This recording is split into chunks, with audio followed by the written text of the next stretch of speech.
Welcome to the first ever Pseudo Ludo Spoilercast. Today, we're going to be talking about The Last of Us Part 2. My name is Brian, and I'm joined today by Murph and Nick. And if you're wondering why I'm hosting today, it's because Murph was too scared, and he asked me to do him a favor, so I did. I said, yeah, sure, I'll take on this immense responsibility for you. No problem. And we're going to talk about one of the most divisive games probably of all time. The Last Might of be Us the Part most, 2. yeah, might be. We've all completed the game. This will be filled with spoilers, so if you have not beaten it, you should probably leave. But you don't need to. You could stay and ruin the game if you want. Yeah. Others So, have. why don't we start off each going through and saying our initial high-level responses to the game, just like an elevator pitch of Bird's your eye review. view. Bird's eye view, sure. Murph, why don't you go first? I thought this game was. So how short? Like goodorbad.com? Like just that level? Whoa, it's got to be 'cause it's good. thegoodOrbad.com. A few It's sentences, but keep it general, Keep it brief. and then we'll move into more specific content All as right, we go host. forward. All right, King. Plot and gameplay and stuff, whatever. Yeah, I think it marks for sure the next step in a lot of things for video games, and as did the original Last of Us. I immensely enjoyed my time with the game. I still don't think it surpassed the original in my heart, as in terms of like what I care about more. I think I'll always like the original more, but in its own right, I think it's a very fun, enjoyable game, and a lot of powerful moments. All right, Nick. I'll go with that. My initial reaction once beating the game was curious, I guess, unknown. I didn't really pick a side because there were some critiques that I had of the game, but after listening to some other spoiler casts and listening to Mr. Druckmann himself, I've really turned around, and I really do love this game now. Did you call him Mr. Druckmann? Dr. Uckman. Doctor. Dr. Uckman. Yeah. Sorry. He went to medical school, god damn it. Come on. So I love the game, and I was a little more apprehensive about it last week when we talked about it, but like Nick said, the more I kind of sat on it, read about it, listened to podcasts about it, and as I am finishing up my second playthrough going for the platinum, I agree, I love it. I think it is an essential game for me of this generation. I think I like the first one better overall because it's just a more tight story. I think I hold this one alongside it as an extension to the first one, and I'm very satisfied with the direction they took the story and the game design and all that. I think it's one of the best games of the generation. So now let's get down into the nitty gritty, boys. All right.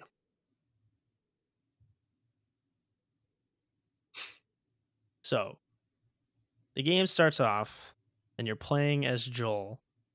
What was your initial reaction to this? I was like, can you just set the scene a little bit more? You start. Well, Tim, does it cut? Do you want to say you got some of the Go some of the game spoiled for you, right?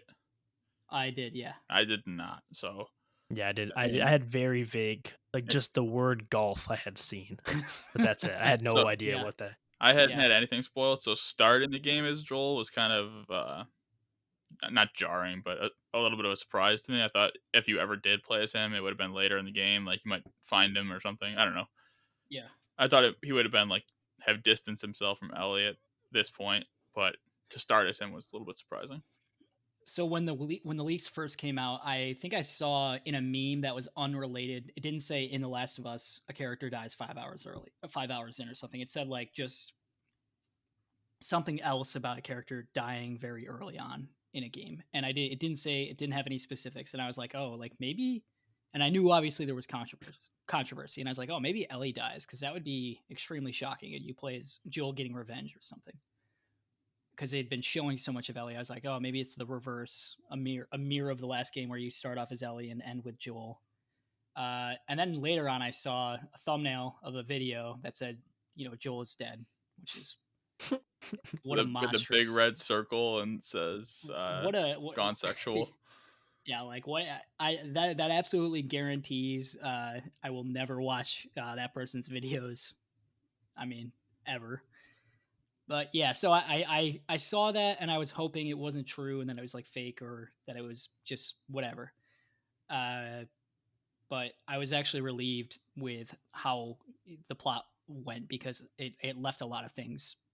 You know, the way they took it left me surprised with a lot of things. But yeah, so initial reactions playing as Joel, I thought it was cool. I don't think I was expecting it because I was figuring just that he would come into the game later as kind of like a big reveal, like, oh, now Joel is entering the scene, you know?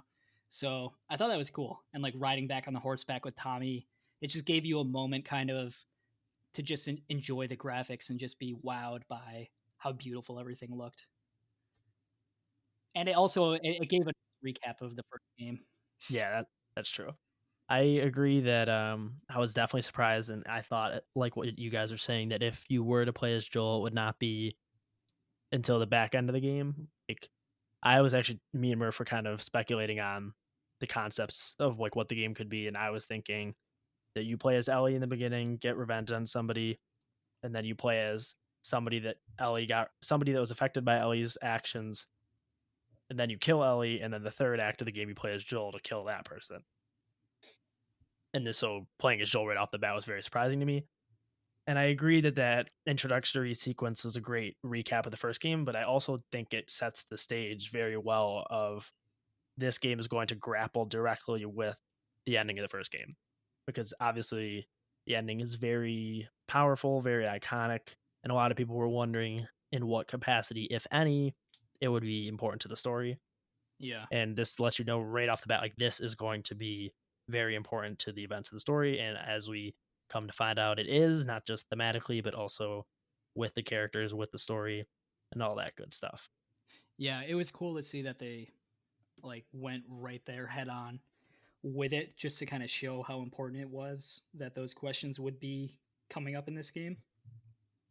So I'm glad they didn't, you know, kind of take any kind of cop out and not really talk about it or find some ambiguous way to go through with it because I do believe that is probably the best ending of any video game and to go back to it and go back to that story and risk ruining it, you do have to justify it.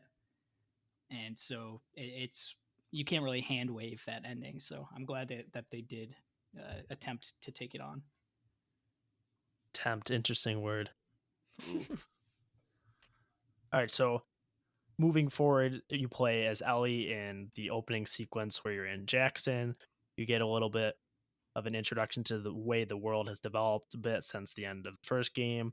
4 years later, you see some of these new characters get introduced, like Jesse and Dina, and Abby, of course, which I was very, very shocked by that within the first hour of this game you play as three different people, which Joel, Ellie, and Abby.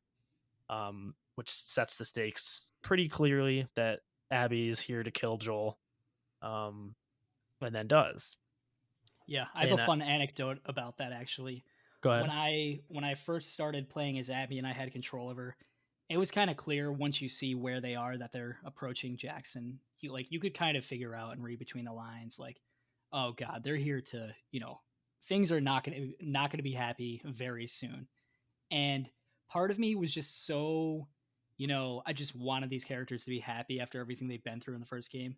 I literally was like, what happens if I just like throw Abby off that cliff? And I walked her off a cliff and just like she died, obviously, and then, you know, restarted, had to progress. But it kind of just shows how attached Imagine if you you just can get ended to the these game right characters. there. That would be sick. I would have been amazed by that level of detail. that I just literally forced her off a cliff somewhere. But yeah, I don't know, just a fun anecdote of kind of how just like immersed you can get and protective you are of Ellie. When I first was playing as Abby, I didn't play the first game before this. I wasn't able to, so as when You've she played it, you mean right up to it. right beforehand, Yeah, yes. yeah. I just wanted to Yeah. clarify. I knew what you meant, but Yeah, so I was like, should I know who this is? Like, I don't remember this being any kind of character in the first game. But then, obviously, after a couple minutes, I was like, all right, this is a new character, new story. Here we go. so the way I knew is in the credits. it says Troy Baker, Ashley Johnson, who are Joel and Ellie's voice actors, and then underneath them was Laura Bailey. And I was like, Yeah. what the fuck? Like, why is she listed alongside them? Like, she's definitely going to be a playable character. So, like, right in the credits, I was like, something fishy's going on here because she's one of the I most was well-known suspicious. voices actresses in video games. Because I've been pretty media blind about this game. Like, I saw the first PSX, I think, reveal trailer, and then the E3 sequence with the whole Ellie and Dina dancing under the lights and kissing and stuff. Like, that is basically where I had not, like, I basically cut myself off from any further media. So it Yeah. definitely was jarring. But I think they were really hush hush about that in general. Like, reviews couldn't mention Abby. And even though I think they showed her in like a Paris Games Week trailer or something, but they were definitely very secretive about what the game is actually about, which some people view as like deceptive marketing, which I could kind of understand because what is being sold is definitely not the game you're getting. But I'm a big advocate of that type of stuff just because I think it makes the game way more exciting. Like the first 8 or 9 hours of this game was hands down the most captivated I've ever been playing a video game in my entire life. And obviously a lot of that comes with the baggage of the first one. But up until you reset and start playing Abby's side of the story, like it was just I was so engaged. Like I played it at midnight leading up to like probably 1:30, and then I woke up at 7 and played it like all the way to like 4 or 5, like with only breaking to eat and go to the bathroom or whatever. So I think that level of secrecy in the marketing benefits the game in allowing it to just be totally fresh and unpredictable for me, but I can understand why some people would be annoyed spending money on something that is basically a totally different game than what you're expecting it to be. But what do you guys think about the trailers and how did you approach the pre-marketing material of the game? When it comes to art, I have a little bit more forgiveness for, um, especially plot points, and where a book or movie does differ from a game is that there's more to just plot. It's like the gameplay and all that, and I do see a distinction between, a lot of times when you feel like you're misled by a video game, it's the level of work that went into it. Um, as in, like, I don't want to name names here, but No Man's Sky, when you like watch some of those initial trailers, it looked so much more impressive. And not just trailers, but gameplay. It looked so much more impressive, and they, claimed it was just, oh, we're just on a random planet. They're all kind of like this, that type of thing. So when there's a stark difference in the actual quality of the game versus what they're showing, I understand being, feeling like you've been misled. But where it's more of like a plot beat, and it's meant only to, um, surprise you and take you where you weren't expecting. I think that's okay because it's not like they showed a lower quality or a higher quality game than actually came out. The game itself is like, it's beautiful, everything works perfectly. It's not like the animations were better in the gameplay they showed, and it's actually poorly performing or something in real life. I see the false advertising in that sense, but when it's kind of just like plot details and who the characters are, I don't really, mind that at all, really. I like the surprise, and I think, they have the kind of the right to tell whatever story they want. Art changes so much in the process that there's no real way to even theoretically say that you've been misled when it's like something like that. Yeah, I agree. And it's funny because they were effectively able to just kind of recapture the narrative about the game because I remember the PSX thing when it shows her playing the guitar and then Joel walks in or whatever. Everybody's like, oh, he's dead. Like, this game is going to be about her getting revenge for him dying. And that Right. was like the common thought when that trailer came out. And then somehow along the line, by like inserting Joel in some of these demos where he wasn't actually in the game, they were able to make it shocking again. Because I was shocked. Like at the time of that trailer, I, like many, thought like, oh, that's what this game is going to be about. But then they were like able to like structure everything that it was really surprising. And I think doing it early in the game is probably the only way that you could effectively execute that, because going into a sequel of a game like this in a world like this, you're expecting one of these characters to probably die.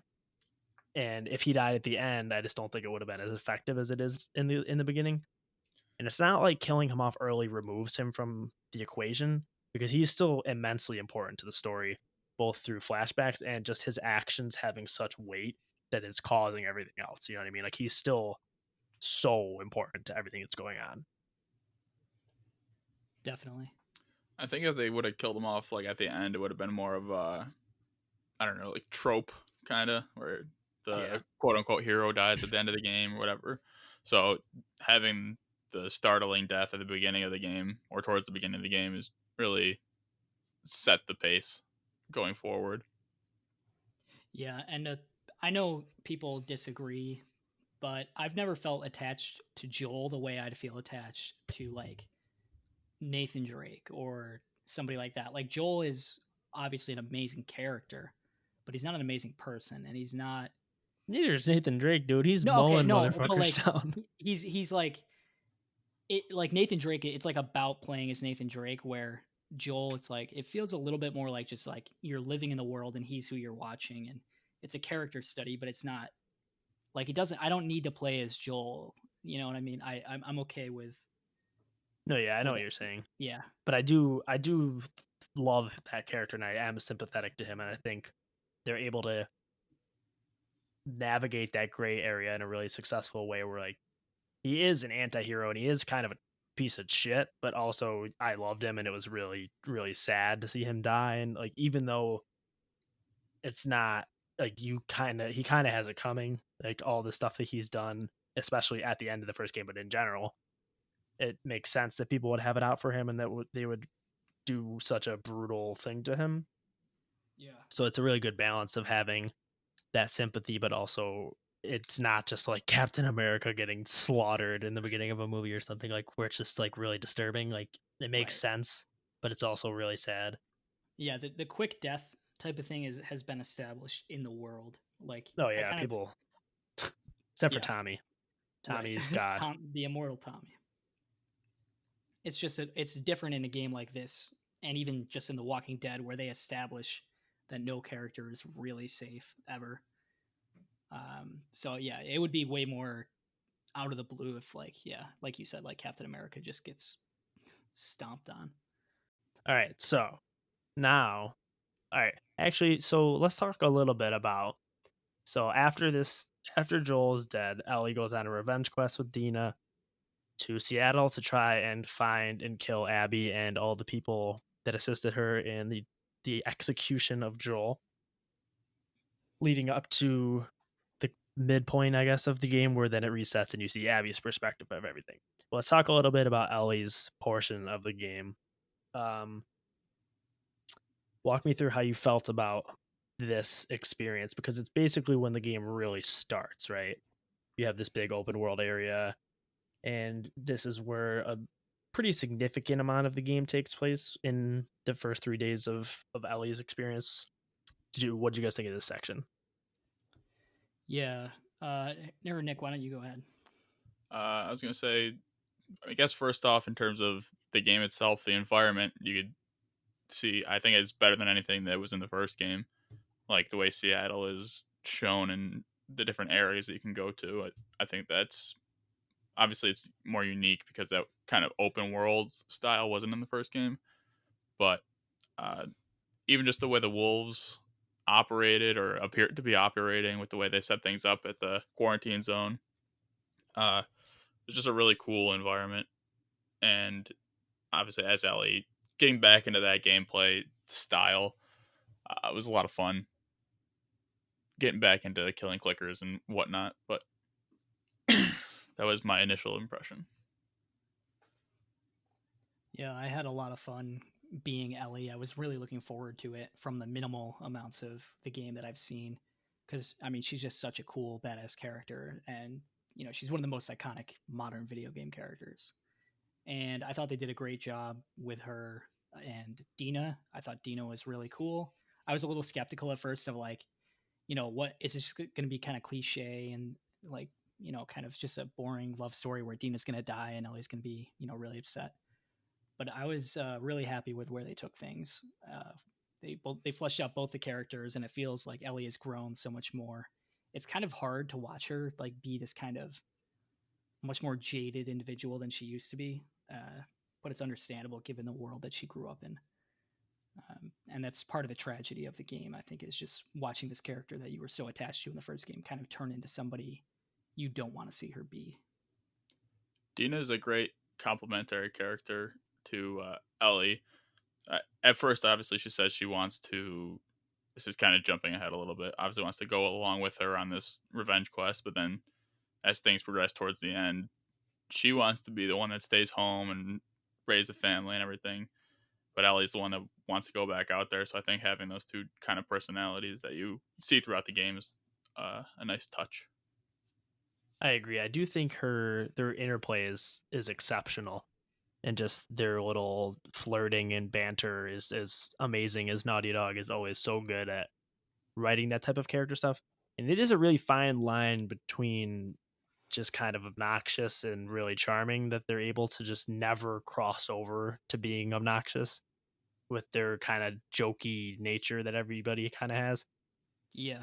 There is like a everybody does have that same type of like way of talking where it's Yeah. like that Naughty Dog like kind of almost like sarcastic humor dialogue.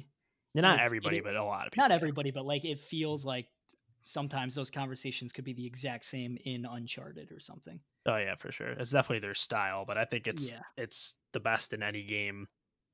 Just any Naughty Dog game, they are the best at doing that type of like naturalistic dialogue, what sounds like real people talking. Yeah, And no it's doubt. really interesting to hear them talk about anything. Like they could be talking about totally inconsequential things, but you still want to hear it. You kind of want to take your time so as to not miss that type of stuff. But Yeah.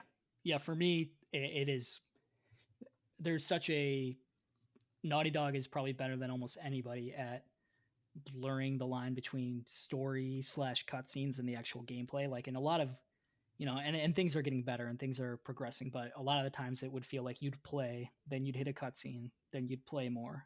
And in this, that's not the case. Everything is happening. The story is happening the entire time, which makes the exploring and walking around that's just part of playing the game. There's no need to rush when Ellie and Dina are having these conversations because you're getting so much background and learning so much more about the characters. If I had one complaint, I'd almost want more of Dina and Ellie because it does feel like compared to the game as a whole, when you look back on it, you actually weren't with the two of them for that long. It might have only been day 1 or day 2. I'm not it's sure. just day one, I think. Yeah, I think exactly. So it's only like Day one's really long for Ellie though. yeah, Actually, both of them, it's much longer than the other 2 days. that's true. Especially if you explore all of Seattle, which I didn't Right. on my first playthrough, but I went back and did that. Yeah, I was a little overwhelmed because I was like, is this what every level's going to be like? It's going to be this big? Wow. And then they never actually went that large again, which for me is just kind of strange that just in terms of balance, you would only have one area that massive. But I think it it was helps though fun. as you progress through the game to just kind of narrow in on the story though. Like if every Yeah, single makes if sense. if every single level, even on like Abbey Day 3, was like that, you wouldn't be I like would, pushing it would towards not the have end of the fun. story. Be how that there's that meme of when you're playing The Witcher and you like stop to play Gwent and you should be saving the world. It's kind of like that, but you're just getting gas cans from a different building or something.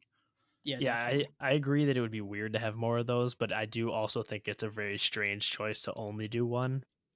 I would But have I'm guessed glad they like didn't. 2 or But something. because Like one I with, think it can be yeah. really overwhelming in a game like this to add that much openness, because at the end of the day, the focus is definitely the story. Yeah, I'm surprised instead of having one huge area and then some of the smaller ones, they didn't just do all balanced, but it was cool, like with the horse and riding around. It was just so much different than the rest of the game that it felt like that one Jeep level in Uncharted 4. But it's Way definitely better, way it's better way than more that. fun to Like play. it feels like they took that idea but actually executed it this time, as opposed to that was just really annoying in Uncharted 4. Day 2? All right, do you want to jump ahead to day 2 or anything? You have any Or no, other? I got if you got more to say. What do you Um, think about the collectibles it's fine. I mean, and it's just kind of the items in general and like exploring and getting stuff? What do you think about that? I think there's definitely cool components to exploration, and there's some little side bits that are really cool that I missed the first time, like the whole take on me thing, and the when you can get attacked at the workbench. That whole story is pretty cool, but it's mostly just kind of more of the same as what you expect in the first one. You have some collectibles that aren't important at all, and then you have some notes that kind of flesh out the world and flesh out the side stories. Were there any notes that for you guys really like stood out? Nick? Um, I don't know if it's a standout. One of the ones I thought was kind of funny was when you're Abby and you're on the doing the boat driving part, and you can go up to that like sniper's roost or whatever you want to call it, up on that train, and there's the guy up there, and he's got an arrow in him, but in his note Mhm. says like, "I'll be waiting. I'm just gonna fall asleep for a little bit." Like, but he's obviously dead. Yeah, there's Yeah. some funny notes. Yeah, I like the humor in those. They can get a little bit lighter. They can also be super dark. Some of them are really on the nose, like Yeah. about violence and stuff. And then there's always the question of like, why was everybody writing everything down? Yeah. Yeah, I definitely. mean, you know, that's you don't pay attention to that kind of. It's just a video game. Another part in day one, I think it's still in day one, but regardless, in Ellie's section that I think is super memorable is when you were with Dina in the underground subway system, and like the red light is like shining Uh, over everything. It's very cinematic and atmospheric. Yeah, that part was the awesome. That red was light with actually one of my. Go ahead. I was gonna say the red light in that, and then when you're killing Nora later on, are both Yeah. great cinematic moments. And I Yeah, think that that first that that stretch in first the scene. subway when you find out that Dina's pregnant is a really powerful story moment, and also a pretty great subversion of expectations, because when she's throwing up earlier, you could tell that that's like a significant, like that's going to be important. But I was immediately thinking, oh my god, she got fucking bit and she's hiding it. But this pregnancy thing is like a really good twist on that, because I was very surprised at that, and it adds a Mhm. whole other layer of risk that I didn't take into account. That was when you initially see her throwing up. Yeah, I loved that. Um, that scene with the red light when you're in that garage. I think it's at the bottom of a hospital, and I liked that you could. We haven't really talked about combat too much yet, but I liked that one specifically because there were clickers and humans, and you could play them off each other. Which just the few times you were allowed to do that in the game, I always tried to do it because it was just so much fun to Yeah, like sneak around and set it up, but successfully do it and see it that payoff. that's exactly what I did in that spot, Tim. I think I just shot one of them, and then the clickers came, and then I just ran towards the door and watched, and then I left. Is that when you're still as Ellie? Are we talking Yeah, about? with Ellie and Yeah. Dina. Yeah, Yeah, they yeah, do that have a part was good great. interplay with the infected and the humans at the same time. There's a good balance of combat encounters that have that. Yeah, in general, I had way more fun, way more fun with the combat this time around compared to the first game. I think this is something they definitely improved on, and I think just something about the way they set up the enemies and the patrols, and it all just felt so much more fun to go through. You really felt like Rambo the whole time. You felt like really cool. Whereas in The Last of Us One, it felt way more dire and way more. I mean, this game was super dire, but it felt way more like kind of like a hassle and a grind to get through. Where in this, I was like, you know, I get into an area where I see a bunch of patrols. I'm like, I'm excited to kind of figure my way out through it. It's like a puzzle almost. One of the cool things I thought they added was the dogs tracking your scent. I felt like that put more pressure on you in the gameplay as you're Yeah, moving through. it made you move. Yeah, couldn't just sit around. And then even if you had to throw a brick or a bottle, you still only bought a little bit of time for yourself, and like more people would be coming around anyway because they heard the brick or bottle. Yeah, when I saw a dog, I usually just, you know, immediately shot it because I didn't want to deal with that. Whoa. In real life, Yeah, in the game, I let them I all think we live. do have an audio clip of Tim saying that he loves dog fights somewhere. So yeah, I think all the new enemy types are really great, except for the weird like mini boss Seraphite things where you fight them with the pickaxe. I think those are pretty stupid, Yeah, that's pretty just like uncharted-y. it's very much like a such a classic video game trope where there's the big heavy guy and your bullets don't work on him, and Yeah, it makes no sense. You can shoot them in the head and they don't die. it would have been, there's ways in the lore of that game that, for a game that's so grounded and realistic, and pretty much everybody dies in one shot if you hit them in the head. It just doesn't make any sense that you can shoot somebody with like a shotgun in the face and they're like, oh, and then they just swing at you again. They could have made them like people that are half infected, so they're losing their mind, but they're still super strong and crazy. Doesn't and it they don't feel doesn't pain. happen quickly though? Like I mean, I turning. don't know. I don't know specifically. I don't know. That was a pretty Like dumb suggestion. no, like half infected. Like, what do you mean? The fight only lasts like 5 minutes. You're That's saying pretty dumb. they couldn't have gotten bit and then turn around and You will immediately get bit. Yeah, I don't know. What do you guys think of the new types of infected? The stalkers are extremely creepy. Apparently, those were in the and- game already. Yeah, I heard that. But I I don't know. don't recall that at all. So I guess it must just be a totally different dynamic that they hold. Like they Yeah. don't do the same things, but maybe they just mean the way they look. right, the stalkers were definitely creepy, and I got to commend the game for not relying too much on jump scares, and I could kind of There's sense definitely when more one than was the first one. Yeah, and I could kind of sense when one was coming up, and I never was like super felt like it was super cheap or anything. I almost like kind of like would chuckle when something crazy would happen, like because it is just so ridiculous when like those you're crawling for like a really long time and then a clicker jumps through a wall or something. But yeah, Yeah, those guys were definitely the creepiest, most Resident Evil-y things. Except for the Rat King. Yeah, the Rat King is the most Resident Evil thing I've ever seen. Yeah, that just felt like all of a sudden it just totally switched to a Resident Evil game, and I was all in on it. Yeah, it Like, was even that like whole fun. level felt like a Resident Evil level. The hospital. Naughty Dog has never been great with boss fights, and this is probably one of their strongest boss fights. Actually, is the Rat King fight. I got really frustrated during that because I didn't have a ton of ammo, and then when I would do L1 to dodge, I was like hit a filing cabinet and get stuck, and then he would just break my neck again. I have to hear Abby scream. I definitely died. I died a few times. Yeah. It was a cool concept to see them all fused together. Good yeah, lord. I love the lore stuff is really cool. Yeah, it's like it makes sense why there's this Patient Zero for the Seattle area. Yeah, love to see it. It also has terrifying implications because obviously the longer something has been infected, the more dangerous it becomes, and we're getting to this point where we're seeing new types of monsters. So you can only imagine when I think they're called runners, right? The first type.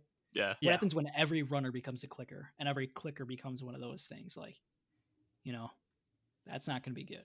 Sounds like part 3 to me, Uh-oh. It's all just Rat Kings. Leon S. Kennedy has entered the chat. building. The chat. All right, so do you guys have any specific thoughts on the subsequent days that you spend with Ellie, where she goes on her revenge quest, killing Nora and Owen and Mel? I think that's it, right? That she kills. Yeah. Could you remind me? I think the first day she kills the guy with the scar. That guy captures you, and you kill him. Right. I think his name is Jordan. The second day you kill Nora at the hospital. And then the third day and Owen and Mel are in the aquarium. Okay. Yeah. I don't remember the specific moment to moment breakdown, but just those moments specifically, if you want to talk about like Nora and all that, I'm ready to get into that if you'd like. Yeah, the Nora stuff is definitely cool on a replay as well, because you can see that Abby had already been to the hospital because the power is on in the basement, and like it's cool to replay it and see the timing of those things, like where their paths crossed. That's another thing that reminds me of Resident Evil 2, where you see where Claire and Leon have been, that kind of thing. Another interesting. It's also after you brought this up, I think, Brian, but when it's talking about the part that you brought up, Tim, when you're fighting those guys, you could turn the clickers against the wolves, and they come downstairs, whatever. They say, "Why is the power on?" And then like come into the area. It's just a cool little nod to Abby being there. I also like how Ice Cube's "Today is a Good Day" is playing when you're climbing through the vents. It's a nice touch. Mood setter. Yeah, this was one where they established that you were fighting like likable humans more, because I think on day one, I think that's the idea, is they kind of want to progress you to obviously that kicker of Mel being pregnant, right? For Ellie, like we knew, but wait, no, we didn't know it No, though. you don't. You do. Yeah, you do. Okay, because you see him earlier, right? They say Owen Oh, tells Abby at yeah. the beginning. Okay, right. Oh yeah, you're right. You're right. You're right. Um, it would be easy to forget, I guess. But yeah, you kind of, it progresses you through like day one. The guy that you kill was like kind of a jerk to you, right? And he seemed like a bad guy even when he captured you again and stuff. And then day two, like you hear the Ice Cube playing, and I got to shout out the Vita girl that's just like playing Hotline Miami, and you kill her, and then that's so sad when you see her again as Abby, and like it's starting to all come to you that you're like, oh, these are all the people I've killed, and I'm going to see them all. It's going to be really sad. So I thought they did a really good job of slowly, first of all, the players feeling what Ellie is feeling. Joel just died in front of them, and they're on this quest for revenge. Okay, cool. We're killing all these, bad guys, right? They're just bad guys. And then each day it gets closer and closer to more of a, you're starting to be like, all right, Ellie, like, when's this going to end? I think the Vita girl is important because it just, I don't know, it shows that it's just a person doing a job and they're just taking their time, going through the shift. And Right. Yeah, exactly. That could have been anybody. yeah, And it also shows that that side is actually, the wolves are the smartest side because they have people that like the PS Vita on it, specifically Hotline Miami, which is a great game. So, I didn't see anybody at Jackson playing Vita. I just have to say that. Yeah, I think this game excels much more so than the first one in living in the gray area, where the moral gray area, where the first game it like steps its foot in there at the end with the ending sequence where there's a lot of complexity to what's going on morally and point of view and all that. And this game just jumps right in. The whole thing there's no real heroes or villains at all, which I really like because the people that you fight in the first game up until the ending are like kind of just cartoonishly villainous. Like David is a cannibal, rapist, murderer, child murderer, rapist, pedophile. Like he's awful. He deserves to die. Like it's not. There's no one's making the case for David. Yeah, Whereas in he this didn't even game, have a PSP, let alone a PS Vita. but I mean, like in this game, everybody has good and bad in them. But I don't think the game is casting judgment on you, where I think a lot of people kind of bemoan the idea of seeing the other perspective of what's going on. And we're like, oh, you kill the dog, but the dog, you play fetch with it later. I don't think the game is trying to make you feel bad. I think it's just showing you, like, yeah, this is how it is. Like, it's not you kill a dog, but it's a good boy. It's you kill a dog and it's a good boy. You know what I mean? Like, you kill this person and this is why. And, like, this is why Yeah. this person wants to kill you.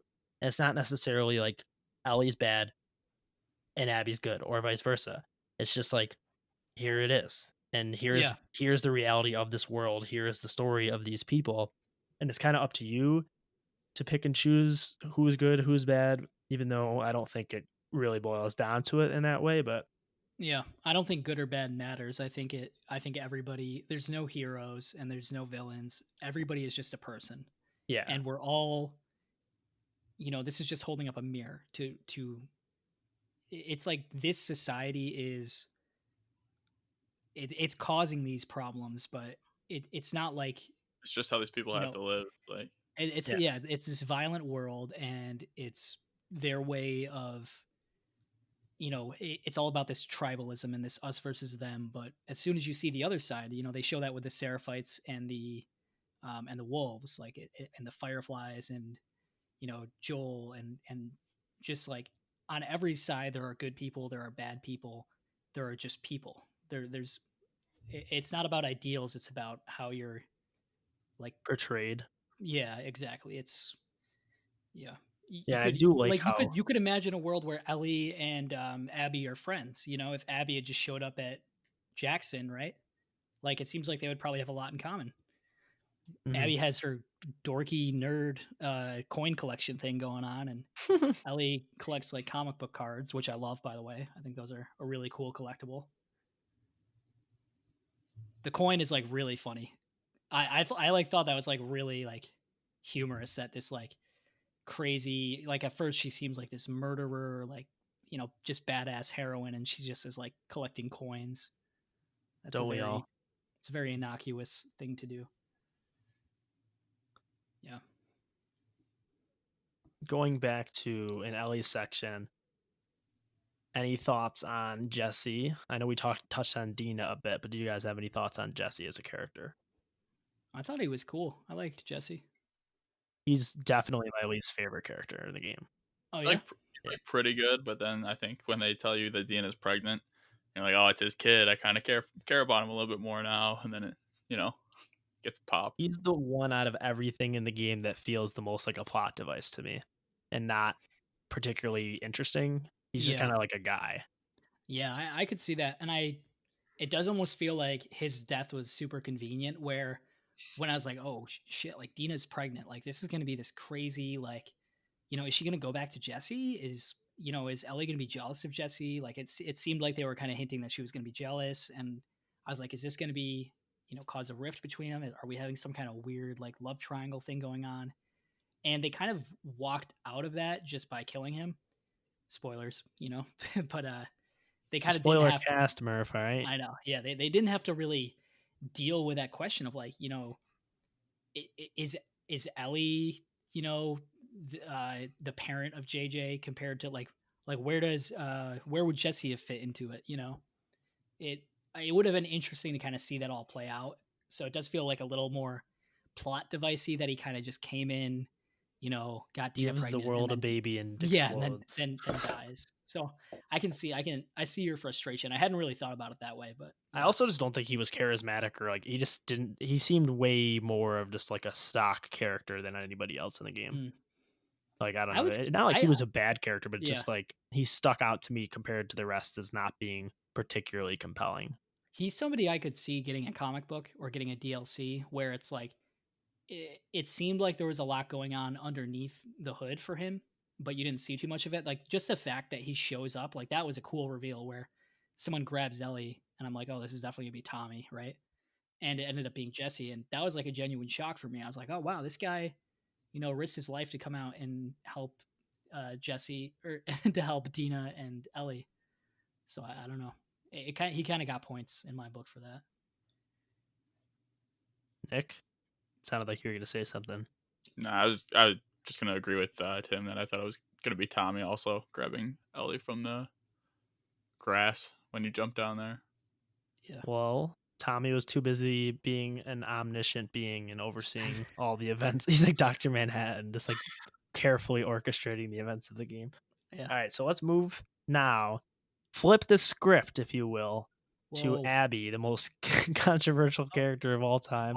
Oh wait, hold on. How did you feel about killing Mel and Owen? At first, like I didn't like. It was like, yeah, she's pregnant and that's horrible. But I felt like that's all it was gonna be. I was like, oh, Okay. she's pregnant. Don't you feel bad now? Hmm. And I felt like it was a little on the nose. But I think Right. when you see how they fit into the world and all that in Abby's section, it's more Yeah.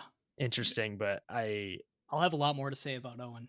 I was gonna say having only played the Ellie section and then you kill Owen, I was kind of glad.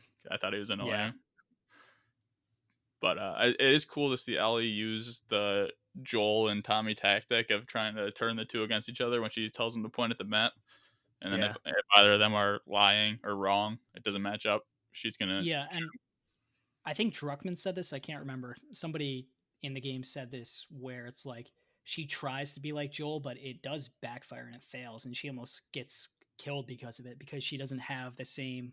She's trying to be strong and she's trying to be cold-hearted and ruthless and just interrogate these people, but she's clearly wavering in her mission a little bit, and you can tell yeah, she doesn't have the force to just like just get over to the other side of the room, like maybe shoot him in the leg or something. Like Joel would take them totally out of commission. You know what I'm saying? yeah, If he was in her place. yeah. But So actually, let's backtrack just a little bit from what I was saying. So after that sequence, we go back to the theater, and that's when we get the death of Jesse, and then comes in. She kills Jesse. She's standing over Tommy, pointing the gun at Ellie. She's like, "We let you live, and you wasted it." And then we cut. the tension's all ratcheted up to a boiling point, and we reset. Play as Abby through all the events we've just played. What do you guys think about that? What do you guys, first of all, before we get into the story, what do you guys think about the structural decision to do that in that specific place? Yeah, so you and I talked about a little bit about this, and I think we kind of came to the idea that it was like it might not have been the most graceful way to go about it, but it did preserve that shock where it's like I see why they wanted to kind of do something where in the first game everyone was surprised that you play as Ellie and reviewers weren't allowed to talk about that part, stuff like that. And I see why they did it there as well. Structurally speaking, it does kind of just cut the tension all the way back down, and you have to ramp it all the way back up again, and which they, in my mind, succeed at. But it is kind of like I was like, oh, cool, we get a flashback, and then I see day one Yeah. after the flashback, and then I'm like, well, wait a minute. Oh wait, hold on. Let's step back from day one Okay. and talk about that flashback. Yeah, so I thought that flashback was great. We can, you flash back to Ellie, or you flash back to Abby 4 years earlier at Salt Lake City, and you meet her father, and you see, well, first of all, you see they're chasing an animal that ends up being a zebra, and that's where I was like, okay, I think I know who this is, and I think I know where we are. That's like an escaped animal from the zoo, the same as the giraffes were that Ellie and Joel saw. We knew they would cross paths, and this is what's happening. Like, this is the day that they show up, that Joel and Ellie show up here and wreak havoc. And then Owen comes in and calls him Doc, and I was like, oh my god, like, her father was the doctor that was going to operate on Ellie. Like, I thought that was awesome. What'd you guys think? Yeah, I think that's an extremely intelligent choice to make him. Like, I thought if I was to bet all my money on who Abby was, it's that she was a Firefly. Even though I'm a psychopath, and I would have been very satisfied if they just didn't explain who she was at all, because I love ambiguity. But Right. And Joel has crossed so many people that it doesn't really matter. But she's a Firefly, and I think that's a really genius play because it reflects on the specific weird choice of the first game to make you kill the doctor. Like, there's no way you can't kill the doctor. And it makes it seem like they had it planned the whole time, which I don't think that they did. But I think that's a really, really smart choice to kind of look back on the first game and be like, all right, what happens in this game that everybody had to have done and that would have ramifications of this kind? And I don't really think it's cheap either. No, In the I don't way that, think like, so. Nathan Drake having a brother this whole time that nobody referenced is cheap, Right. I because think they it makes totally sense earned that it. this guy would have children. You know what I mean? It's not like And it's it just not. makes sense that every Firefly wasn't in the hospital that day. You know what I mean? Yeah, Like, no, for sure. so it totally makes sense. And yeah, I do. And Neil Druckmann did confirm that, like, they were looking for a focal point where somebody that everybody had to kill, right? Not just an optional, enemy at some point. And they originally weren't going to go with the Firefly. They were going to go with just a random person from Joel's past, which is, really cool. But I think this ties it back even better to, like, makes it way more about, it makes it more of a part 2 as opposed to just a 2. Oh, I agree for sure. So that's cool. So, what was your initial reaction playing as a young Abby in comparison to the flashbacks that you experience as Ellie? So you get to see Joel and Ellie in, like, prime father-daughter mode when they get to go to the museum, and it's just really wholesome and sweet. Yeah, we got And to how did talk you about feel that. about that juxtaposed against the Abby father sequence with the zebra? Do you mind if we talk about the museum and then lead right from there into the Abby Yeah, father sure. sequence? Because that was We're probably freestyling here, Murph. It's that's right. all it's all low key. Exactly. Ryan is the Who? superior host here. He lets us freestyle, and Yeah, Yeah, we don't need he's structure. Not up in here. good. I like that. You're a kind I'm an ruler. anarchist. Down with the system. That's right.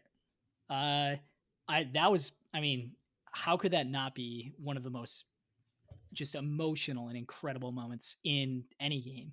Because this is one of the few. I do understand the complaint of people where people loved the dynamic between Joel and Ellie, and how could you not? Because it's captivating. In the first game, it is just amazing. The writing, the acting, it's just incredible watching these characters interact. So I do, understand people were disappointed that they couldn't see more of that. But this was I think Naughty Dog was aware of that, and they left everything here for you. If you like the Joel Ellie relationship, this has it all, and it's dialed up to 11 because it is so heartfelt. It is so beautifully acted.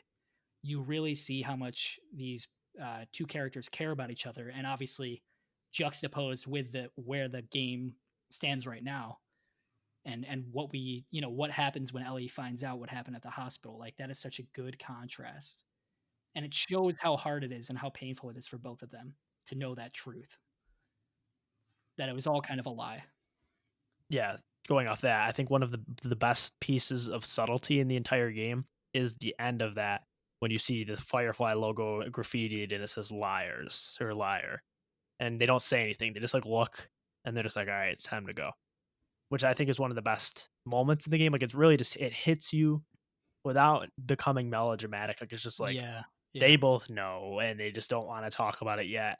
And it doesn't, there could have easily been some quippy fight exchange there.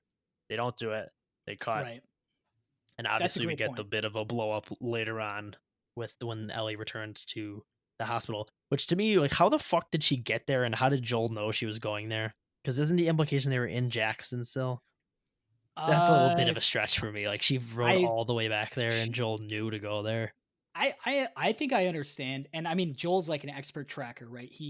I don't like I can totally buy that she stole a horse, ran out off on patrol or whatever, and Joel was just able to track her horse tracks. He also probably I'm sure Ellie had told a someone feeling. also, and then Joel came over, Mr. Macho, and intimidated them into telling him where she Yeah, went.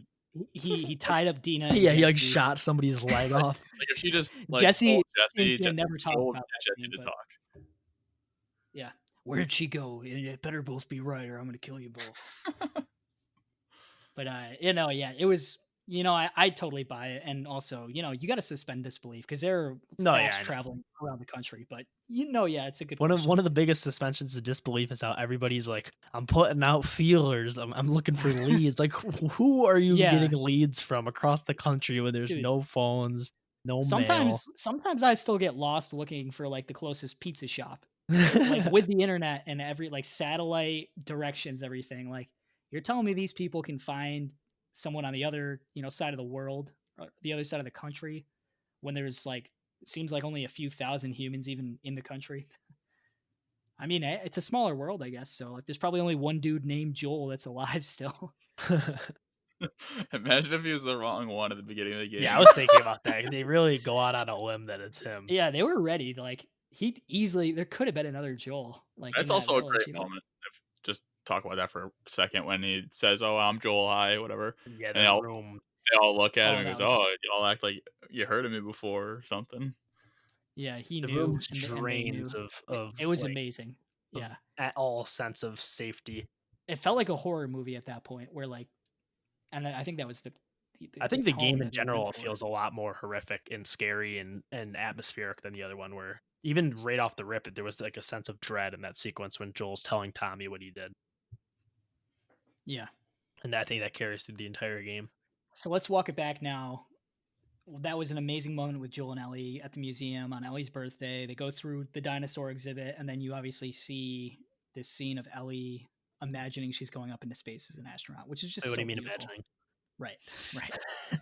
It's such a beautiful thing that, like, it just underscores the tragedy of this whole situation of like, this could have been her purpose, right? This could have been, she wanted to do something. She wanted to be important to the planet. She wanted to fly out in space, and the the the apocalypse ruined that and took that away from her, and then she had another opportunity to have probably an even more important purpose in this world, and that was taken from her, by the person that she loves the most. So what an amazing tragedy. And then now let's turn to the flashback with Abby halfway through the game, where you're with your father. Abby's with her father, and you save a zebra from captivity. I think that's a good way of just setting up the humanity in these characters, which is probably just a good thing to establish because you're about to be playing as Abby, and you do need to kind of see. There's so much, like, we immediately understand Ellie's need for revenge because we already know that she has such a history, but to really understand why Abby was willing to track down Joel across the country, and after years kill him and torture him. Like, you have to see, what Joel took from her. Yeah, and I think they do a good job of making the Doctor just instantly likable and really just a happy-go-lucky, cheesy dad. Like, within Yeah. seconds of him talking, I was like, "This guy's great." Yeah, and I like that he's not perfect either. Like, he's willing, and you could argue this is a good trait, but he's willing to put aside the life of Ellie immediately and just, put his own guilt beyond it and just take on the greater good when he has, apparently he's the only person that can save the world by making a vaccine, but Yeah, Ellie that's a has to die. little much. Yeah. I mean, I understand, like, just, He might be the only for the doctor that ease has of, the right resources and the right right. organization. Yeah, like How there would could they be other know that doc. though so definitively? I'm Well, the it last must guy. the only one that they've found Yeah, he in, might not be the only it's one. been 20 years since, That would they've probably that'd been be looking the whole interesting if time. that's what the 3rd game is about, is she finds another opportunity to and then And doesn't take it it would after it would all. kind of, yeah, it would kind of cheapen everything else if she's just like, "Oh, LOL, we found, he was in England the whole time." Nah, I feel like you could make that work. Like, it would I'm have I'm to be way sure, I more mean, they could complicated. literally pitch them anything and they will make it like compelling, you know what I Yeah, mean? that's true. Ellie joins the circus, like they'll find a way to make that like Put those really. guitar riffs in there, ooh-wee. Yeah, exactly. Uh, yeah, so I thought it was great. Another cool detail, which isn't like a hidden detail, but just Abby's physique. She looks so much more innocent and young at the time, and we know what she looks like now, and that's so clearly telegraphed that this is the product of her, the life that she's had because of Joel. Is like she's bent on revenge, and she makes herself into a monster physically. Like, she just becomes absolutely jacked, right? Just ready to Mhm. kill. She wants to be a killing machine. It's really cool to see that.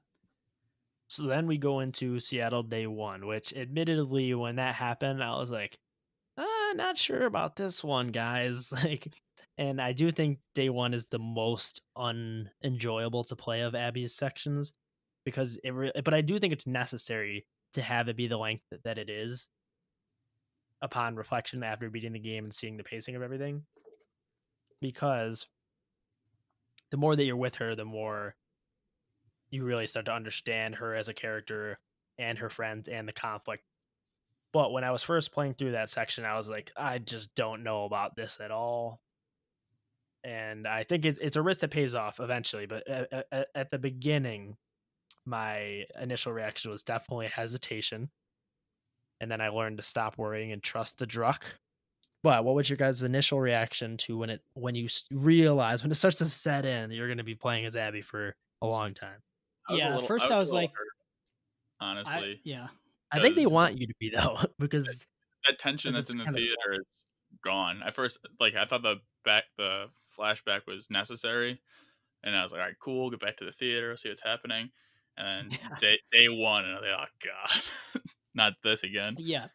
First I was like, I was impressed by just like the balls. I was like, oh come on, like really, wow, we're gonna redo this whole thing. This game is And then I so was good, kind you of, gotta play it twice. I was like bargaining. I was like, okay, well, it's not gonna be as long as Ellie's playthrough. Like, it's probably just like a couple, missions on each day. But no, I was like, I really started to get that feeling when we're like hopping on the truck and going on like a patrol with Manny and Mel. And I'm like, oh wow, we're doing a whole new game.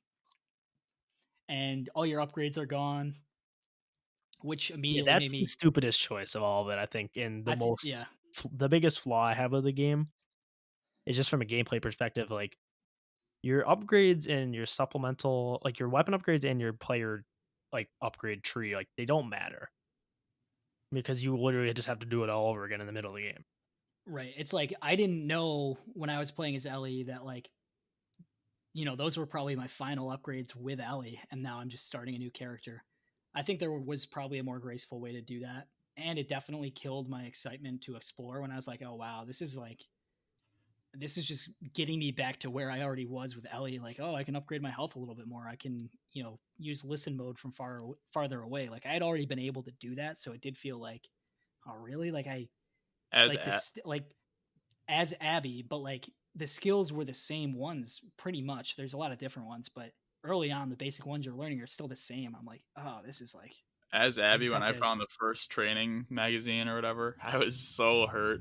I was like, oh god. I was like, at first, I was like, why are we gonna need these? This can't be that long. And then I was like, oh god, I gotta start over. Oh, I knew But as soon as it said day one, like to buckle up. I still had hope that it wasn't going to be too long. Yeah, I was hoping like she was a preset character, kind of where it's like they already gave you a really good gun and like Yeah, she she should already have. is super That strong. should be a thing. She was with the wolves. They had like supplies. You Right. could check out whatever guns you want from the Yeah, facility. Like that's what I was kind of picturing. Was like, she's also been okay, we get a fully training upgraded for it. character. Right. I don't mind the guns as much as I think the player upgrade part was stupid. Yeah. Because they do at All least give you overall, different guns and it's a different play style and everything, but yeah. having to like, I think they should have had the same player upgrade paths, and it just like continued it, even though it wouldn't make sense for the world. Like whatever you chose as Ellie, you can still do. Yeah, I think that makes sense just as the game because like it's the player telling the game how they want to play and what they prioritize. And that's not going to change when you give a new character. So it's like the game already knows what you like doing based on what you've upgraded as Ellie. So it could kind of just be like, okay, you're going to have these skills when you play as Abby. And here's some more skills that are only for Abby that you can also add onto your playstyle. As opposed to making me pick up like hundreds of vitamins again just to get back the same perks I already had, you know. But yeah, overall minor nitpick in the grand scheme of things, but Yeah, it one doesn't worth really matter, mentioning. but it's strange, definitely. Yeah, it did give me a little like it going into it. It gave me less excitement than I could have had probably at the prospect. They eventually earned my trust back by just having a compelling story for Abby, but Abby it day was 2 and 3 are far superior to day 1. Yeah, yeah. at what specific moment in her story did you start to turn and start to like her and like the experience more? What Well, moment?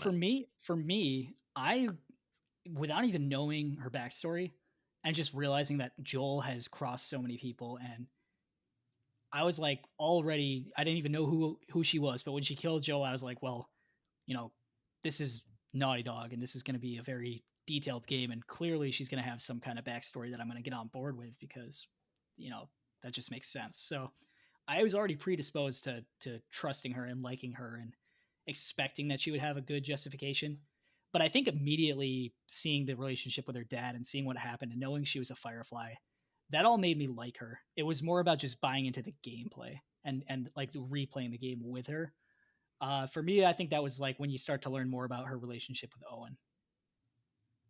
For me, it was the sequence when you get captured by scars. That Okay. was I was like, I'm in on this. This is a really Yeah. really frightening and cinematic conflict that exists within this city. And from that point onward, as you're introduced to Lev and Yara, and the whole conflict was so interesting to me that I like almost forgot about the Ellie stuff and just wanted to see how it unfolded with these two factions and with Lev. And I think Lev and Yara are terrific characters as well. And Lev is a great foil to Abby.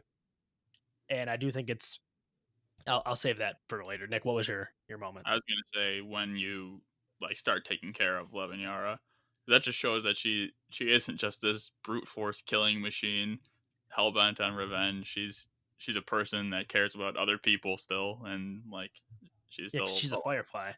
yeah Gotta she's look for the light, yo. yo shh hush. I do agree with you, Murph, that I think her and Owen's relationship is terrific and very, very romantic and endearing. And it totally flips the script on his character even more so than hers, where I really liked him. And it made his death a lot more upsetting. That whereas Mel, like, it's still fuck Mel, bro. I don't care about Mel. Like Mel's they fine. made her Yeah. pregnant to as a last ditch effort to get you to like her or to get you Yeah. to feel bad, but Mel didn't or not compel feel me as bad, but she didn't really compel me at all. I think Owen might be my favorite new character that they have in the game. But I think there's a lot of the new characters are really cool. When he keeps like when he's drunk on the sailboat and he says like I'm going to Santa Barbara, I'm looking for the fireflies, whatever. That's another moment in his storyline kind of that I was like, oh, he's still looking for the good. He's still like he's still got hope. He's not just that killing machine wolf. Don't they say he's the best killer the wolves have or something like that? The best I scar think killer. Abby is the best Scar killer. I They thought. call her that. Yeah, I heard I that think it's somewhere. Abby, but I'm not. But they're both like up Yeah, they're there. It both. seems like Yeah, but they're like I think they were going to be the leaders of like the war against the yeah, but the Scars. fact that he's still looking for hope with the fireflies is a nice character trait. Yeah, I Yeah, totally agree I with you really there. loved any sequence at the aquarium with him and Yeah, like the just the development of their dynamic. And they also have that kind of playful banter that everybody else does. But What is there's a Isaac way letting this that they are dude go able to to. the aquarium all the time for? Sorry, what'd you say? So what is Isaac letting this dude go to the aquarium all the time for? I don't think he Shouldn't knows. Yeah, shouldn't he he's be? got time off, off duty. That's quite the Isaac hype. and the Prophet are both pretty underdeveloped, though. I would like to see a DLC that fleshes out that conflict more. I would like DLC. If I did have a complaint about the story itself, most of my complaints aren't with the story, but one complaint about the story is that it does feel like they kind of didn't fully reach that potential where I was like, oh, this is gearing up for like something very interesting. And it still tells that story of like these are the different sides, but these are the people that are affected on both sides. But I did kind of want to see a little bit more on Isaac and the Prophet because it seemed like there was so much foreshadowing and so much like going on with these characters, and it kind of just felt like in the end it just was like a background device, and that didn't have too many real consequences for the game that we were playing. Specifically with Isaac, I think, because he's actually in the game. Right, He's a right. pretty prolific actor playing him, Jeffrey Wright.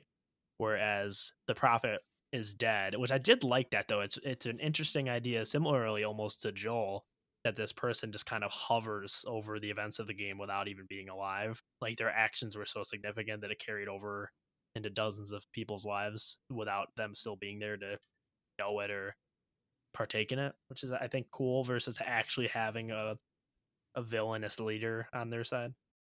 All right, so any other thoughts on those days before we? Yeah, I was gonna So I say just that. want to go back to Nick, just quickly. I agree with you with the Firefly thing because it does seem like everybody in this world has given up on trying to make the world better, and they've all kind of just moved towards survival.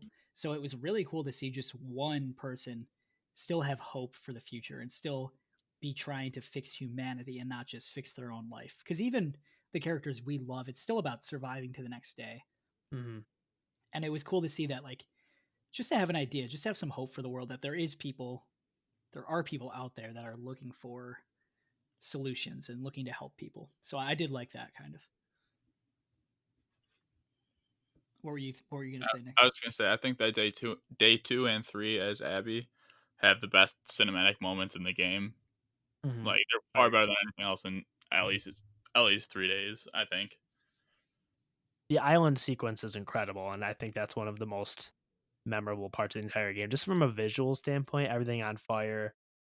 It felt very movie esque, very cinematic, and it reminded me of those Uncharted 2, Uncharted 3 vibes of just like this is crazy. I can't believe I'm playing this. All the dream sequences too, as young when you like dream as young Abby, running down the hallway in the hospital, and you open up the door to where your father was killed, and the first time it being your father or whatever, the next time being it, you open up the door and you're in the woods where the scars are at and the body's hanging. I think that those parts of the game are really spectacular. Yeah, I agree, and I think it goes a long way to humanizing her and showing her as a parallel to Ellie that they're both suffering with trauma. And I want to talk a little bit about Lev and Abby's relationship to him. What did you guys think about their dynamic? And how did you feel about it being pretty much like the yin and yang to Joel and Ellie's storyline, and the fact that Joel is killed by somebody that ends up finding their redemption in a young child as they're going across the country to search for the Fireflies. It's very cyclical, and I I just appreciate that kind of generational thing where this game is about these cycles of violence, but also these cycles of healing and finding redemption in small ways. I'm not saying Joel has ever redeemed himself because I don't think that's even possible for what he did, but it is cool to see kind of that hatred being passed on like a virus, like catching it. You know what I mean? Abby caught it from Joel when he killed her father, and she passed that on to Ellie. But now Abby has this chance to redeem herself, and you can tell that has she's just lost after killing Joel. She clearly has some kind of trauma from it, and it's been the focus of her life for so many years, and now she doesn't know what to do. She doesn't have a purpose anymore, Yeah, like she did she when she did was it, a and now she Firefly. still has pain and has to deal with Right. the world around her and everything. she shows what would have happened to Ellie, where Yeah, it doesn't fix you and it doesn't make you feel better. And she actually started to feel better when she met Yara and Lev, and kind of had that surrogate family that she was missing. Yeah, when she says "You're my people, Lev," that's a great moment, and it feels very earned. that might be Where one it of my could have favorite definitely, lines in the game Yeah. because yeah, it hits. as they're fighting or whatever, and he said, I don't remember if he says those are my people, those are your people, but when she says you're my people, and just like, all right, these two are in it together, they're gonna do what they need to do to get out and survive in this situation. But it Yeah. really felt earned, where that could have very easily been a very hokey line and a very melodramatic line on paper. But that's why I think the time you spend with Abby alone and then Abby with Lev and Yara really builds that bond and that dynamic where it makes sense that she feels that way, and it doesn't feel like a cheesy thing. Like you really feel it. Yeah, it's necessary. It is kind of strange that it happened that quickly because they have only known each other for like maybe a day and a half. But A I lot can get the happen point. at that time in Yeah, this they've A world. lot been can through it. happen. It took Ellie and Joel 6 months or whatever, but that's okay. Yeah, but all right. So after any remaining thoughts on day 2 and 3 as Abby? No, I thought it was cool to see a transgender character get some representation, which has never really happened in a AAA game. Mm-hmm.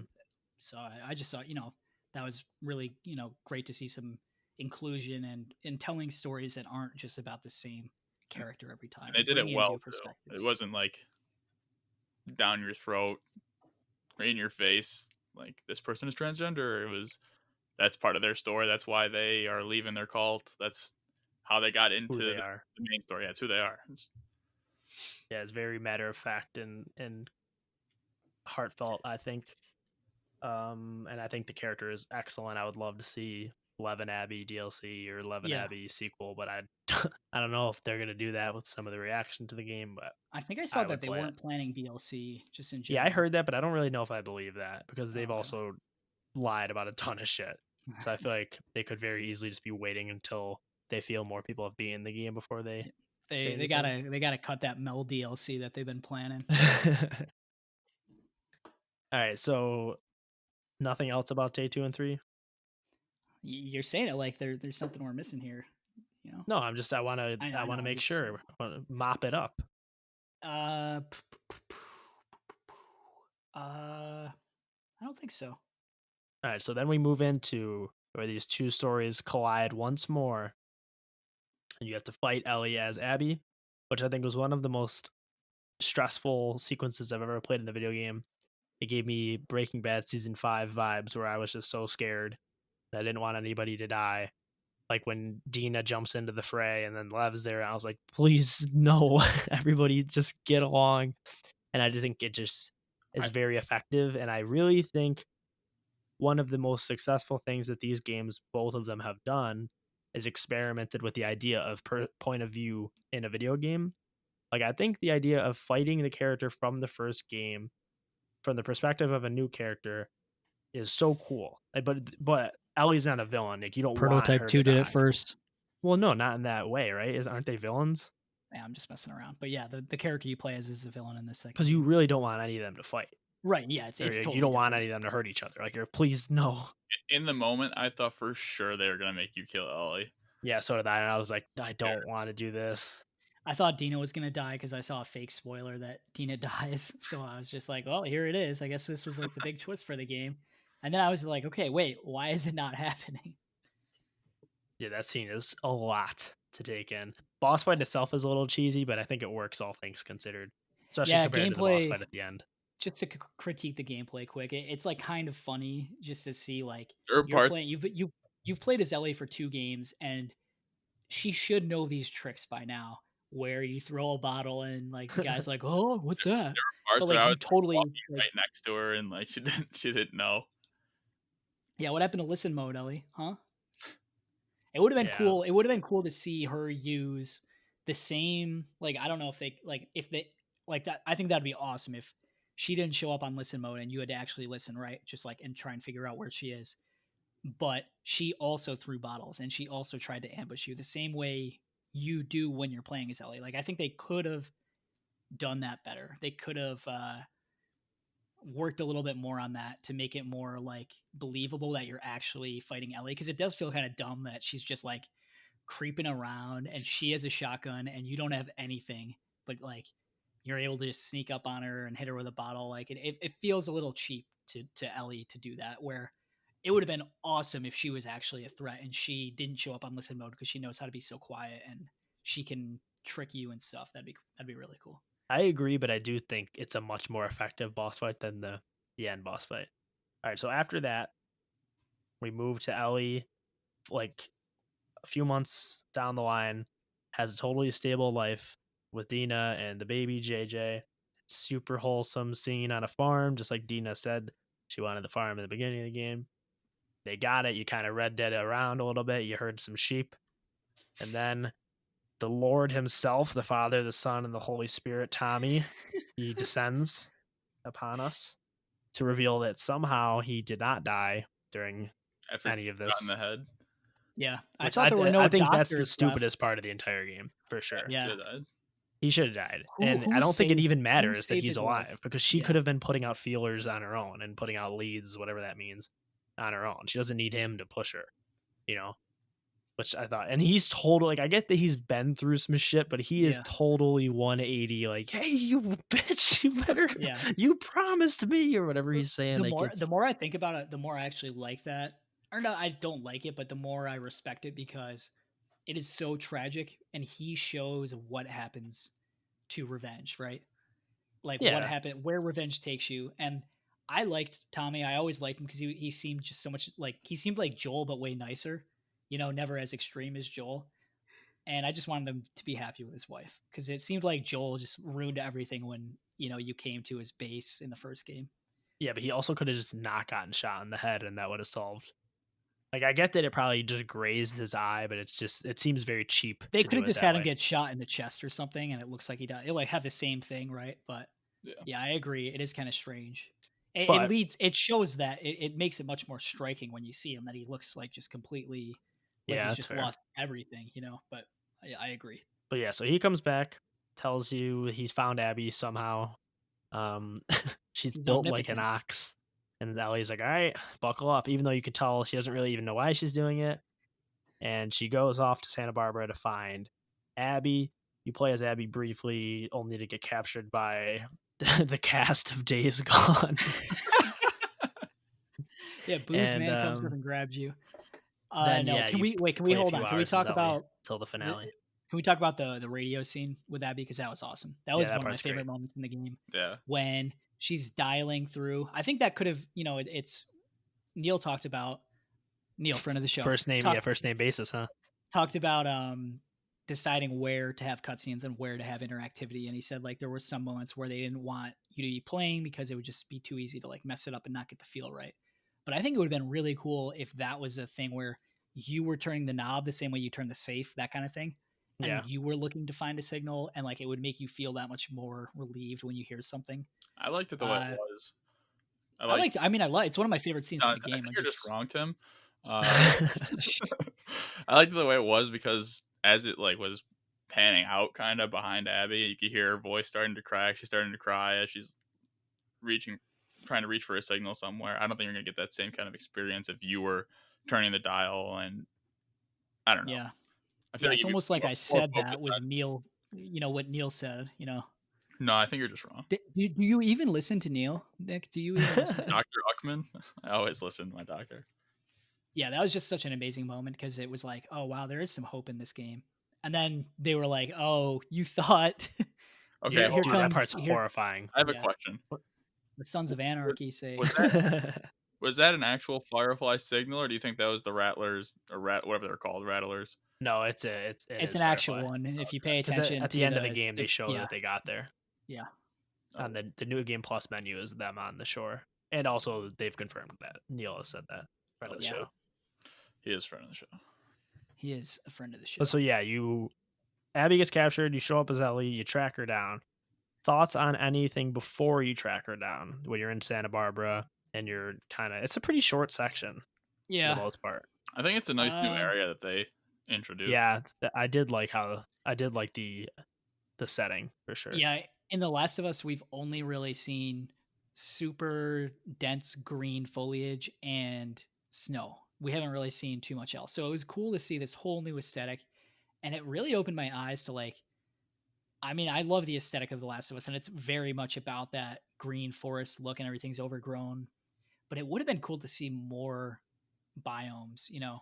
I'm not saying have like Minecraft, right? But like like I loved seeing this new like the hay grass and the dried out palm trees Yeah, you are. and the The first one you're coastline. traveling across the entire country. You could have had a lot of cool things.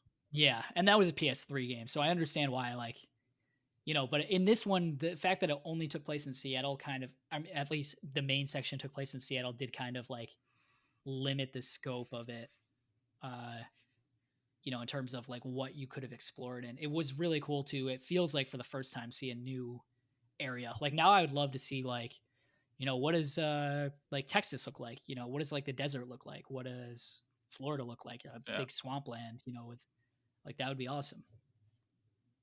I On agree. second thought, I don't like poison swamps.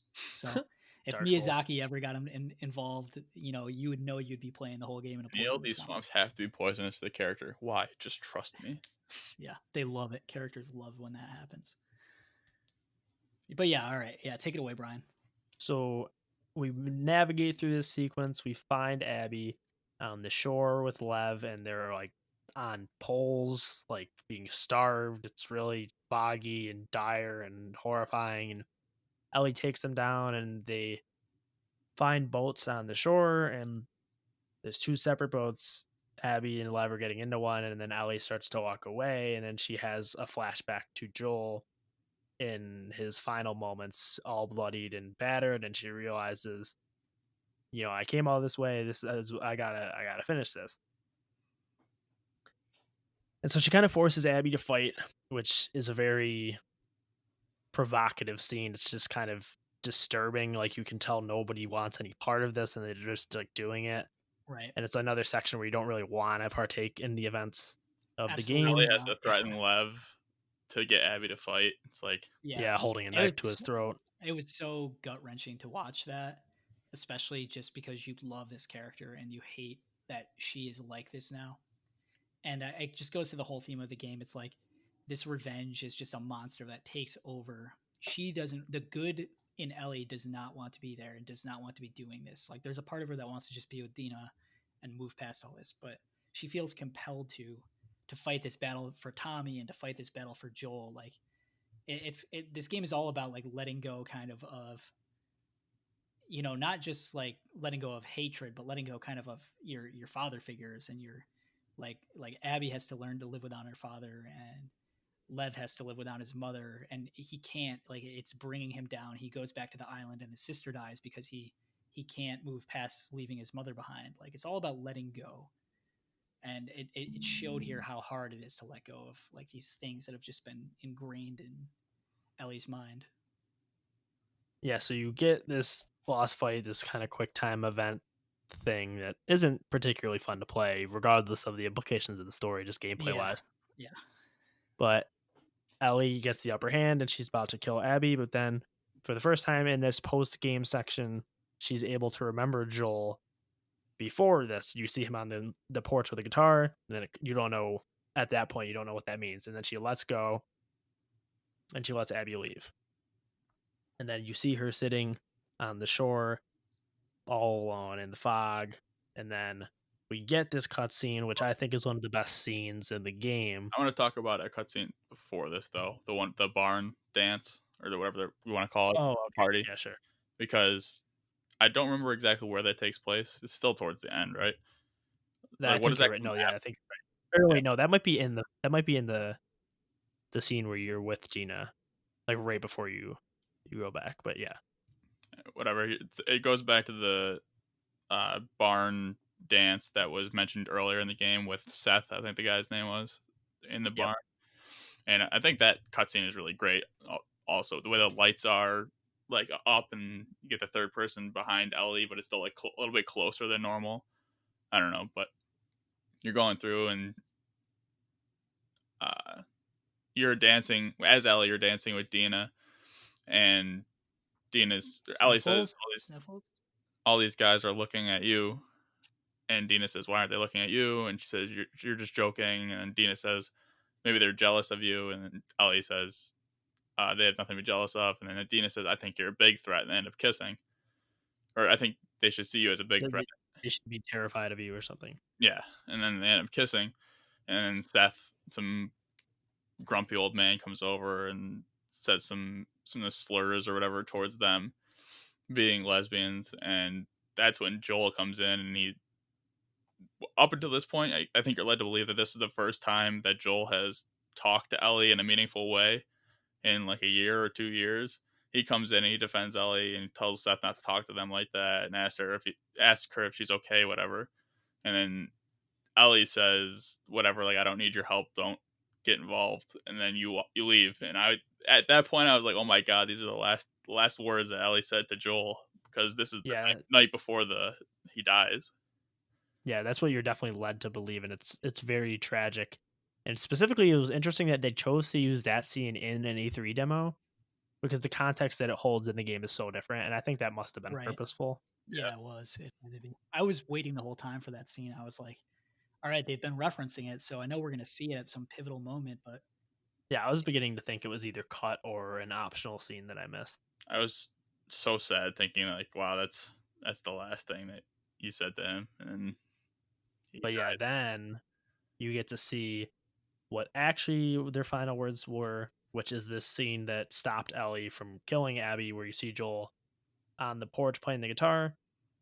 And then they basically reconcile in some capacity where Ellie is willing to try. She says, I don't think I'll ever be able to forgive you, but I'm willing to try.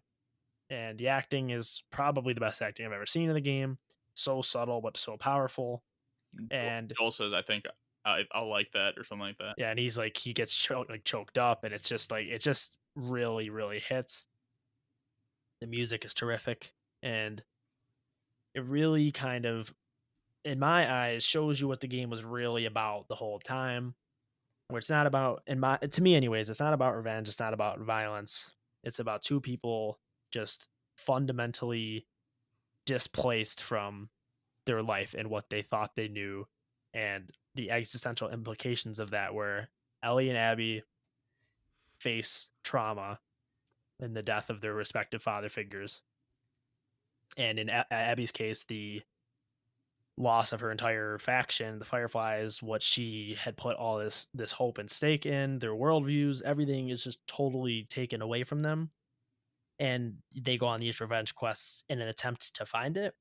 But I think the revenge is pretty inconsequential, and just the fact that this is the world they live in. Violence is extremely common, and revenge happens to be the destructive coping mechanism that they take on. Whereas if this took place in our time, they might be alcoholics or sex addicts or drug addicts or gambling addicts, because you really just see that they're broken people using destructive mechanisms to try and find new meaning in their life. And I think that they both do. At least, for sure in Abby's case, she finds Lev and she finds the Fireflies. But in Ellie's case, I found it optimistic to me because the game ends with her trying to play the song that Joel played for her in the beginning, which are the very on the nose lyrics. If I ever were to lose you, I would surely lose myself. But she's unable to play the song because she doesn't have fingers from the fight with Abby. And then she puts her guitar in the empty house because Dina and the baby had left her, and she leaves. But you see her just walking away from everything. And while I understand how it's totally ambiguous as to how you want to read this, if you want to read it optimistically or pessimistically, but to me, this was the first time in her entire life where she is a blank slate. She is not the cure to humanity. She is not Dina's girlfriend. She is not Joel's daughter. She is not Riley's girlfriend, which I do wish that they had more Riley references in this game, but it felt like she was finally free from all expectations of who she should be and has now been given the opportunity to become somebody else. And the ability of her to reclaim that memory of Joel, to me, felt like her coming to terms with the past is the past, and I'll never really get closure, but I can try to not only forgive him for what he has done, but to forgive the world almost, like that she could put everything behind her and be something new, Yeah, which is how probably I took the ending. forgive herself too, because she Yeah. clearly doesn't like who she became. Yeah, like that's so obvious that she doesn't like what has happened to her, and she doesn't want to be on this path, but she feels compelled to. Yeah, she was Nick, where able did to. you think? Where did you? I like that. I like where you took this kind of because I think it does kind of affect everybody differently as to where you see Ellie going in the end. Like, what did you think, Nick? I I like what Brian had to say there, but I think originally I thought it pretty pessimistically because of even just the lyrics to the song. She lost everything. Her drive for revenge, even if she really didn't even want to towards the end, caused her to lose her new family, her relationship with Tommy, I guess you could say, her ability to play guitar, everything she liked, she lost because of this revenge, her this drive for revenge. So I took it kind of pessimistically, but I don't know where she was walking to, but I was sad about it. Gotcha. I think the To common like me, thought is that she's going back to Jackson, but I like the idea that she doesn't know where she's going, and right. neither do we. Yeah, I like in my head that I like just because part of me just wants some good to happen in this world. Like I just like to think that at some point she found her way back to Jackson. Like you know, and I take a lot of heart in that line that Ellie told Joel. Like I don't know if I can ever forgive you, but I'm willing to try. I could see that potential because this game is about revenge, but it's also about forgiveness. So I could see that potential for forgiveness to come through for Dina to If I'm being optimistic, I hope that I hope that Dina really forgives her, even if it takes yeah, time. right, exactly. And they got time, they're only like 21. I also Yeah, really, really hope Ellie figures out that you can just restring the guitar and play it left-handed because it's not that, Well, like you would think you'd think about that, but I understand, in the moment not thinking about it. But yeah, it's definitely doable. I There's people also that really don't have like arms that like play guitar with just their feet. So I also really like the implication, like how you were saying, the cycles of violence, just not necessarily all violence, but just the cycles of life. How Ellie sparing Abby, assuming until we get a part three and this ends up not being true, but assuming there is no part three and this is where it ends, her mhm. sparing Abby almost like unlocks the alternate ending to the first game in Abby and Lev because they're Yeah, clearly foils to Joel and Ellie. it right, breaks the cycle because like you could if Ellie killed Abby, you could see like Lev wind the one being the one that wants exactly. revenge, Yeah, but now there's no reason for that. Like, Well, not even yeah, just that, but it's just that now these two people get to go to the Fireflies, and you assume they're not going to fucking kill everybody, but you know, it's like the idea of just them going to the Fireflies and joining the cause at the end of the first game that doesn't happen because of what Joel did. Just yeah, that they finally, because they're clearly meant to, like, Joel, like Abby is Joel, this big beefy like broken person that finds redemption in a young person, and Lev is like Ellie's reflection. Not one to one, but they're clearly meant to mirror each other, and I think that's a really interesting idea that Ellie stopping this allows for the Fireflies to kind of assuming you assume that they're able to kind of find a new yeah, like light. purpose. yeah. And the whole thing is like, where does this end? Because and this is a theme that's been taking up in literature forever. Even like in Romeo and Juliet has these blood feuds. Like, who are you avenging? Like, you murder someone to get back at somebody, and then that person has people that you've hurt, and now they're gonna look to you. It's just this vicious cycle that'll never end. So, as hard as it was, and how close she came to almost killing Abby, it's like cool that she stopped it. Obviously, I'm sure Mel and Owen and all of them had friends too, and they probably want some revenge. But you know, part three. Well, they're all part of the wolves, and the wolves are all men at war with the Sephirotes. Yeah, yeah. I guess the real message is if you want revenge, like make sure you get everybody, So or let's else revisit you're the question that you asked last time we talked about this game, Murph. yeah. Do you guys A, think this was a story worth telling? B, do you want a part three or a DLC? All right, hold on, hear me out. Don't kill me. I liked this story. I liked where they took it. I just loved the ride. Everything was just so well done. But if Neil Druckmann came to me for advice and said, like, okay, you've played The Last of Us Part 2, and somehow he can time travel, he's like, should I make this or should I do a new IP and make something just as good, but like exploring a new story? I still would want a new thing. And it's so hard to, I think I still have to sit with it more and still think about it more because it did give so much to think about. And, it is an amazing story, but I also still just love the first game so much and in a way that I don't think this game recaptured. It did a lot of new things and it told a much darker, deeper story with so much going on. But the first one had such a clarity and such a simplicity that just couldn't be done in this game because this game is so much larger in scope. The story was That great, but unnecessary. You yeah, could have that's left what that part. I don't think I don't think the story needed to be told the way where it's like, okay, if they're making a sequel to probably the best and also most ambiguous ending of a game of all time, it needs to be a story that needs to be told. And I don't think they fully justified it. The only way they could have justified it is surpassing the original, and I don't think they surpassed the original. I think they surpassed it in a lot of ways, like gameplay, obviously graphics, dialogue, but I don't think it'll reach the same influence as the first one. I still Do don't. you want a part 3? I don't want a 3. No, I don't want part 3. Please, Interesting. no, I do not. Nah, leave it where it is. Leave it.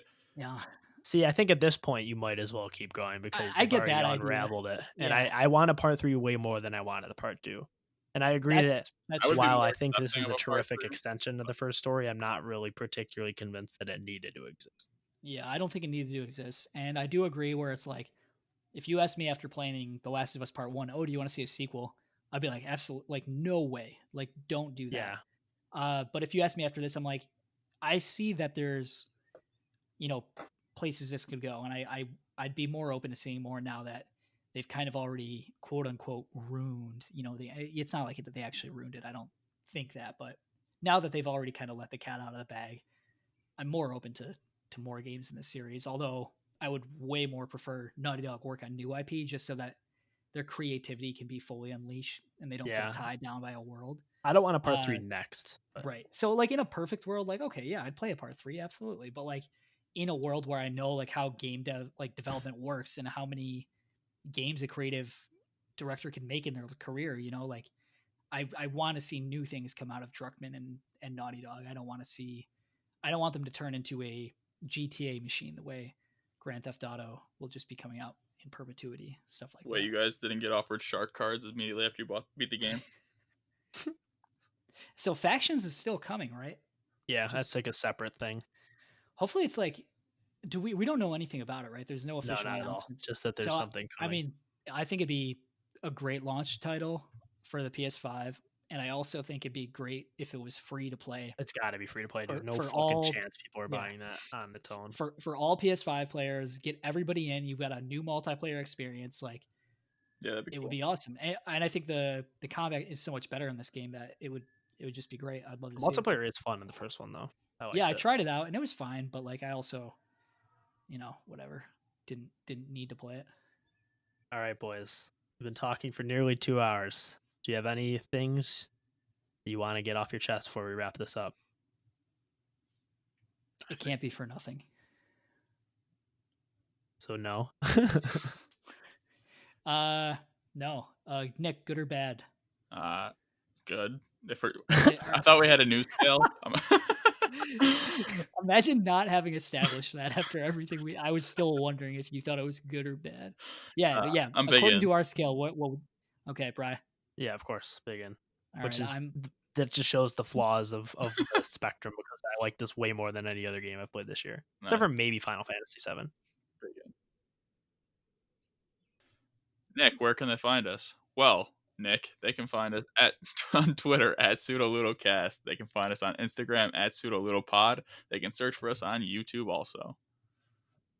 And they can find us in the aquarium at This Was a Zoo for Fish. All right.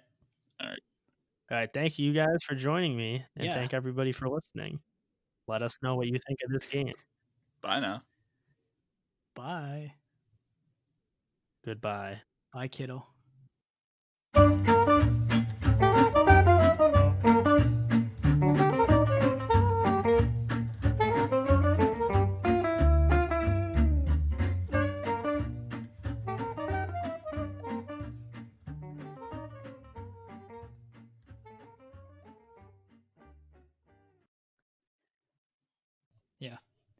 And if you're looking for Tommy, he'll find you. He's up in the sky watching carefully. Tommy's left eye or Tommy's right eye? All right, would you play a part 3 if it was about Tommy is Dr. Manhattan and he orchestrated the events of the first game? Yes. Yeah. Okay, I'll get Druckmann on it.